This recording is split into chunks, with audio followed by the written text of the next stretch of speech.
God has knowledge of everything that could be.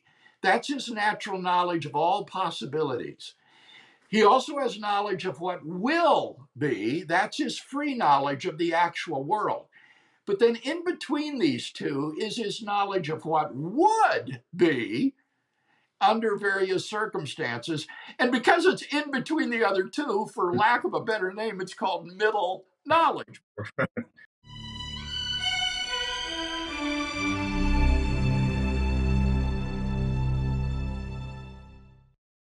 Welcome to Closer to Truth, where we explore deep questions of existence, including arguments for and against the existence of God, and if there were a God, what might follow. Closer to Truth promotes no privileged position.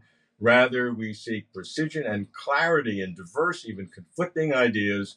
We do not mind challenging current belief. I am speaking with William Lane Craig about his philosophical theology research projects over the course of his career. Here, God's omniscience, God knowing everything, and reconciling God knowing the future with human free will. Watch out for something called middle knowledge. Bill has authored or edited over 30 books, including The Only Wise God, The Compatibility of Divine Foreknowledge and Human Freedom. Bill has a PhD from the University of Birmingham in England and a doctorate in theology from the University of Munich in Germany. Bill, it's always good to see you and engage on some of my favorite questions. Let's start with your conclusion. Please describe how divine foreknowledge is compatible with human freedom. I think that God's knowledge of the future is fully compatible with human freedom. That simply because God knows that something will happen does not imply that it happens necessarily. We have the ability to do otherwise, and if we were to do otherwise, then God would not have foreknown what he does foreknow. So there's a sort of backtracking effect here. I have the ability to choose differently, and were I to do so, then God would have foreknown differently. So many questions one can ask about that. First of all, God cannot know something that is false. Right. And I think that's a foundational idea. So it sounds superficially like backward causation, because if I want to raise my right hand, then God knew I would raise my right hand. And if I now say, no, I'm going to raise my left hand instead, then God knew in God's time that I would have raised my left hand. Yes. In the book, I lay out several non theological analogies to divine foreknowledge, and backward causation is one of those analogies. Another is time travel. Another is so called precognition. In many areas that are non theological, fatalistic reasoning has been rejected by the experts in those areas. And it would be a tragedy, I think, if in the area of theology we were to accept this sort of theological fatalism that is rejected by secular philosophers in other disciplines. In historical Christianity, theological fatalism has been the view of many different sects of Christianity. Well, not many. I think that Martin Luther held to this view. I think Jonathan Edwards did. But the vast majority, virtually all of the church fathers and the medievals, believed that God's foreknowledge of the future is not incompatible with human freedom. What was your personal motivation to tackle this subject, to commit years of research and writing? After I finished my doctoral work on the cosmological argument at the University of Birmingham, I had to decide how I would spend my philosophical career. And I thought, well, one of the things I'm interested in is the so called coherence of theism, which is a philosophical analysis of the principal attributes of God. And the first of those attributes that I decided to tackle was divine omniscience. And I never understood how deep this subject was when I spent the next 7 years working on the subject of the coherence of divine omniscience and the compatibility of foreknowledge and human freedom. And it was a very rich and rewarding study. What's the relationship between in understanding God's omniscience in God knowing everything and God knowing infinite numbers of things? Because it's certainly possible to know infinite number of things and not know everything. John Leslie, a good friend and philosopher, has this cute statement, said God could know the weight of every carat in an infinite series of carats, but not even know that an apple existed. Yes, that's quite right. I mean, think of the natural numbers. Suppose that God knew all of the natural numbers except the number 3. Well, he would know an infinite number of numbers, not all of them. And so omniscience is the doctrine that for any proposition, if that proposition is true, then God knows that proposition and does not believe any false proposition.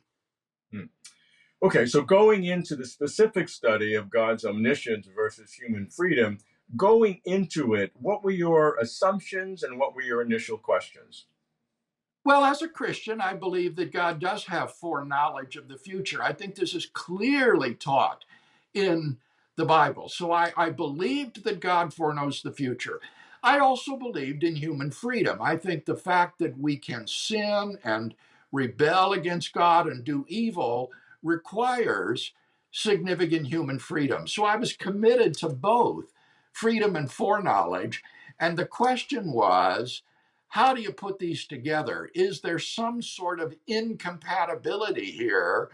And if not, how is the appearance of incompatibility best resolved? So, in your process of discovery and conviction, tell me about middle knowledge, because this is a critical part of your description, and it's fascinating, and I might say it sounds too good to be true. This was truly a revelation for me. The doctrine of middle knowledge was discovered back in the late 1500s by a Jesuit theologian named Luis Molina.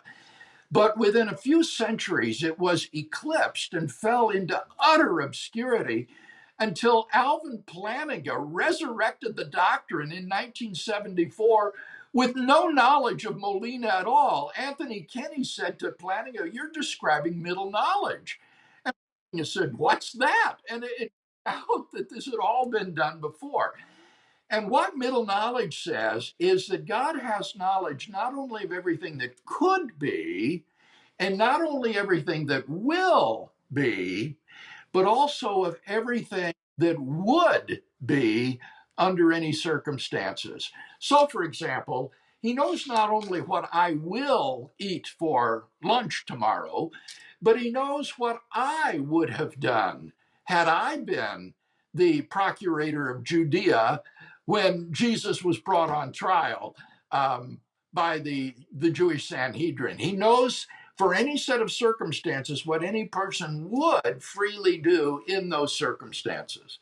And this gives God incredible providential control over the course of human history without abrogating human freedom.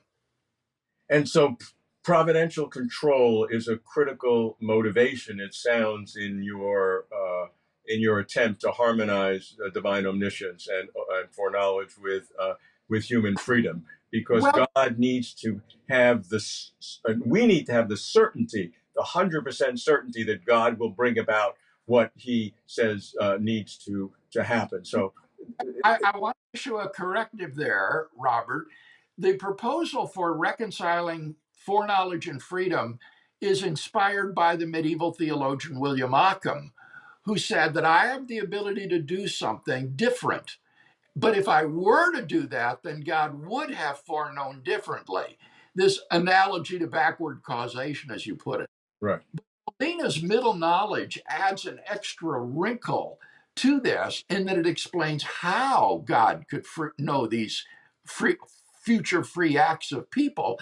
He would know them by knowing what they would freely do in any circumstances, and then by placing them in those circumstances. So middle knowledge goes a step beyond foreknowledge and Occam by supplying a way in which God knows the future acts. And my point is that that gives God absolute providential control of what will happen, because he can pick from all those alternatives what God wants to achieve by selecting that specific sequence in everybody who's ever existed.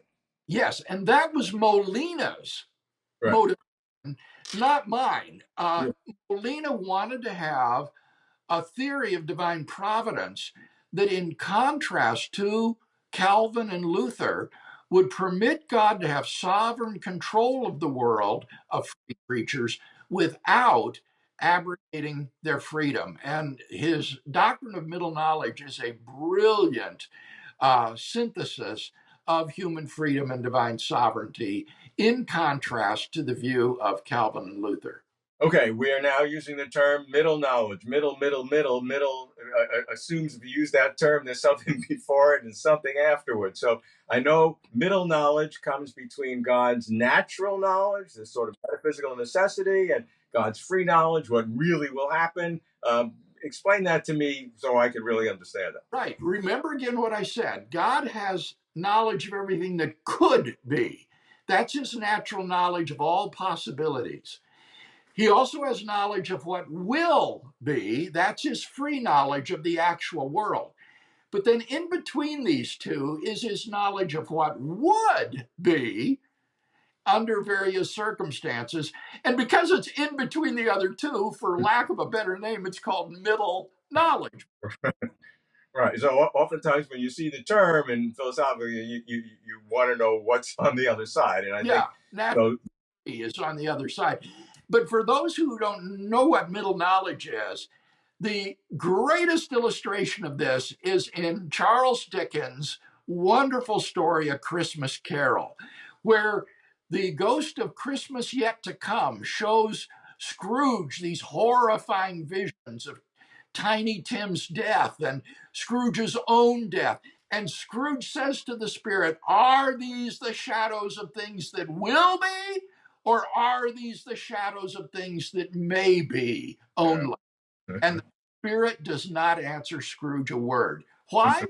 Because Scrooge wasn't exhausting the alternatives. These weren't just possibilities of what may be, nor were they visions of what will be.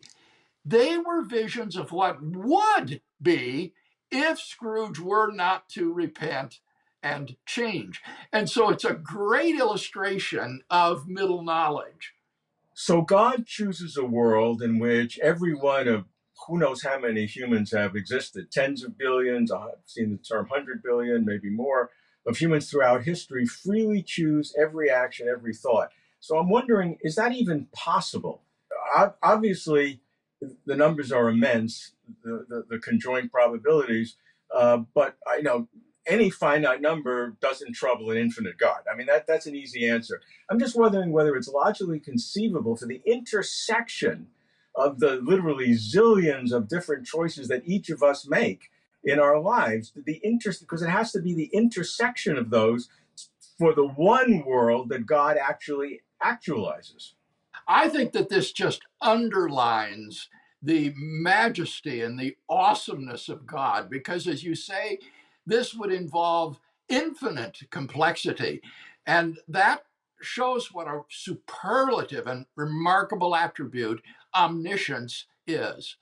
I'm asking though, is it logically possible that you can, if you pick out one event in my life that I would do something, and then everybody else you have to get them all together. But I don't know if in one world where I do something and you would do something in your world, whether those two would ever overlap. No, they have to be in the same world. That's quite right. You can't have different possible worlds combining because you would have different right oppositions being true, but they can all be combined in one world so long as you're not trying to combine logical contradictories. If you're not trying to combine logical contradictions, then of course it's logically possible. Okay, I maybe need to think a little bit more about that, because it just doesn't seem that that if I would do something and everybody else, and you have to match all these things, because it sounds like you have different possible worlds with people doing No, different things. no, you gotta be working in the same possible world. But as you say, Robert, and I want to underline what you're saying, this is something that only an infinite mind could accomplish. Right, goes beyond me for sure. I would have to say, though, when I think about middle knowledge at night, and I mull it over, and it's wonderful to think about. You really helped me kind of expand my way of thinking and philosophical theology, so I appreciate that. Thank you. But for my taste, it still gives God too much control. Now, maybe I'm a bad guy, but I don't want God to have that much control of what human beings or what I do. I want to do the best I can, but for God to have that much control, because God cannot have a false thought, we all agree on that, to be consistent, for God to have that much control seems to uh, uh, uh,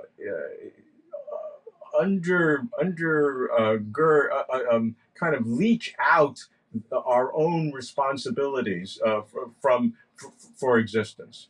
Mm-hmm. Well, I guess I just don't see that, because in every circumstance in which he places us that is morally significant, we have freedom of the will. And he takes hands off and lets us make that choice himself. Um, But so, he's choosing to put me in the one actual world in right, which the sequence of things that I would go through, that God knew that I would do under those right. circumstances. That's right. He knew what you would freely choose, and that gives him tremendous sovereignty. But I don't think, Robert, that we can make up our theology based on what we like or what appeals to us. Um, Sure. if there are true subjunctive conditionals about what people would freely do in various circumstances, if these are true or false, then an omniscient God has to know these true subjunctive conditionals. And so it's just a matter of whether or not you think God is omniscient or not. If he is, he'll know them. We're getting into an area that has to do with, is the future a, a propositions about the future knowable today, Yes, or are propositions about the future not knowable today, so God could still be omniscient, not knowing those. yes, that's that issue here. Yes. But the point is that if God can know that, God has this providential control, and still I have the freedom.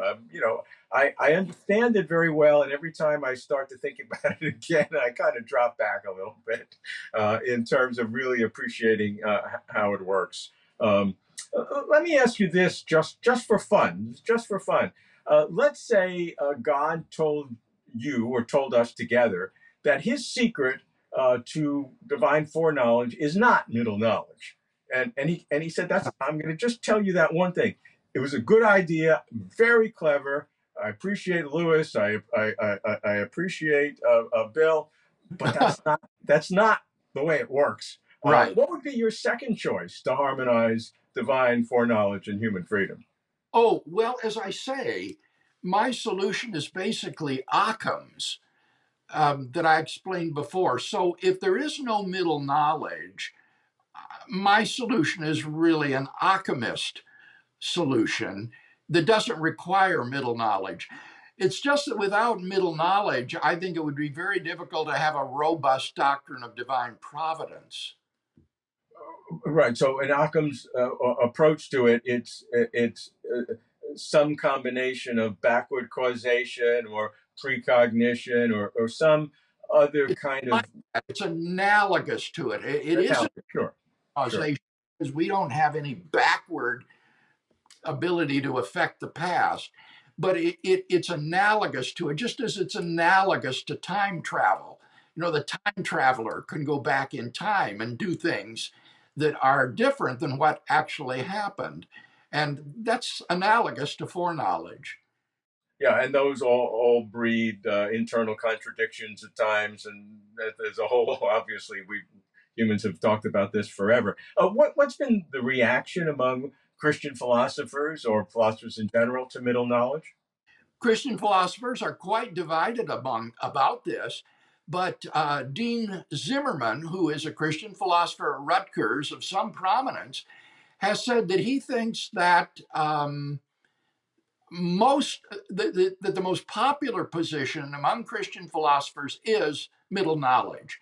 Now that doesn't mean it's more than 50%, but if it's 40%, all the others are less, 20, 25, 15%. So Zimmerman thinks that Molinism or middle knowledge is the most popular position among contemporary Christian philosophers. So it's a pluralism as opposed to a majority.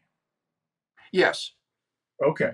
Okay. Well, that's very interesting, Bill. You know, I appreciate your defense of divine omniscience and explanation of middle knowledge. It may not be real, but it really helped me to understand and appreciate the power and excitement of philosophical theology. So, thank you very much. We invite viewers to watch Closer to Truth videos with William Lane Craig at closertotruth.com or Closer to Truth's YouTube channel. We'll be doing more with Bill. Thank you for watching. If you like this video, please like and comment below. You can support Closer to Truth by subscribing.